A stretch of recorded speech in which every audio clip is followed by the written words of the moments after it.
Hello बच्चों, let's read this question. This question says when two progressive waves having equation y1 equals to 4 sine 2x minus 60 and another equation is y2 equals to 3 sin x 2x minus 60 minus pi by 2 is superimposed. दो waves हमारे पास, दोनों की equation दी हुई है और दोनों को super impose कराया गया है.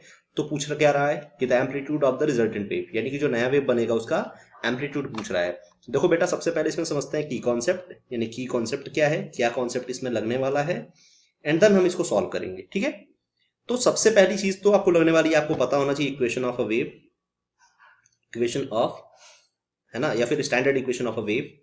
इक्वेशन ऑफ अ वेव क्या होता है बेटा? इक्वेशन ऑफ अ वेव का मतलब है कि y equals to A sine omega T, ये एक इक्वेशन है किसी एक वेव का. तो ये बहुत ज्यादा इंपॉर्टेंट है, ये आपको याद होना चाहिए, पता होना चाहिए. ठीक है, अगर हम चलते हैं इक्वेशन पर अपने, तो हमारे पास दो इक्वेशन है. y1 की वैल्यू क्या है? y1 equals to 4 sign 2x minus 60 और दूसरा इक्वेशन क्या है? y2 equals to 3 sine 2x minus 60 minus pi by 2. अगर हम इन दोनों को कंपेयर करें तो हमारे पास जो पहला एम्पलीट्यूड आता है यानी फर्स्ट वेव का, ये वाला फर्स्ट वेव मानो, इसको फर्स्ट वेव मानो और इसको सेकंड वेव मान लो. ठीक है, तो फर्स्ट वेव का एम्पलीट्यूड जो आता है यानी a1 जो आएगा, वो a1 की वैल्यू क्या होगी बेटा? सोचो, साइन ओमेगा टी, तो ये तो पूरा कंप्लीट हो गया है. a1 इक्वल टू क्या हो जाएगा? 4, यानी कि 4 आ गया. अच्छा, दूसरा अगर कंपेयर करें दूसरे वाले को, तो a2 इक्वल टू क्या हो जाएगा बेटा? 3 आ जाएगा. तो हमारे पास दोनों का एम्पलीट्यूड तो आ चुका है.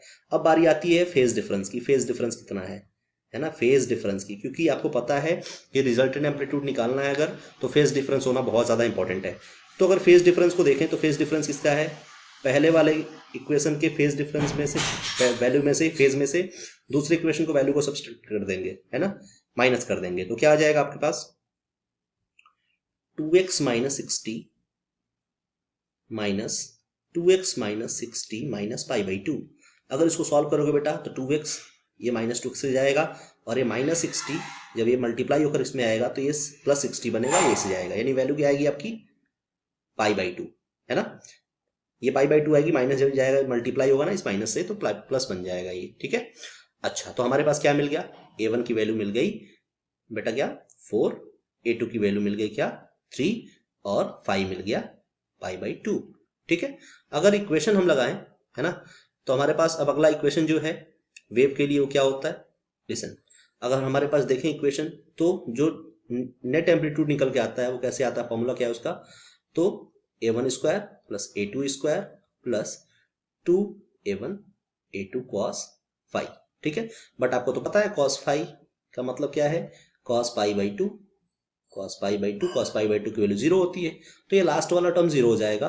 और अगर नेट एम्पलीट्यूड निकालना चाहोगे यहाँ से, तो क्या होगा बेटा? पहले का स्क्वायर यानी कि a1 का स्क्वायर दैट इज 4 का स्क्वायर और प्लस बचेगा a2 का स्क्वायर दैट मीन्स 3 का स्क्वायर. तो वैल्यू क्या मिलेगी? जो नेट एम्पलीट्यूड आएगा इस वेव का, यानी कि दोनों के सुपर इम्पोज करने के बाद जो रिजल्टेंट वेव बनेगी उसका नेट एम्पलीट्यूड कितना आएगा? ये 16 प्लस 9 यानी कि 25, और बाहर आएगा तो वैल्यू बन जाएगी ये नेट एम्पलीट्यूड बन जाएगा बेटा 5. So this will be your answer, है ना. I hope you understood it well. All the best. Thank you.